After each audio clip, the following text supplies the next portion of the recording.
Mund të them këtu tani për herë të parë që disa herë është kërkuar largimi im, nxjerrja ime jashtë territorit si persona non grata, por ja ku jemi, unë udhtoj dhe shkoj në Maqedoni si një mik i atij vendi dhe personat që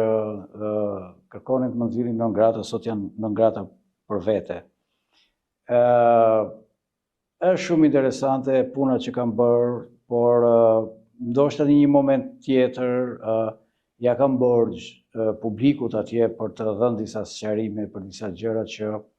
nuk e kam patur mundësinë për t'i sqaruar, sepse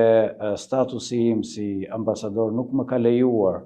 që të bëj sqarime politike si politikan apo të bëj sqarime të tjera për çështje sensitive. Sqarimet do t'i dedikoheshin një libri?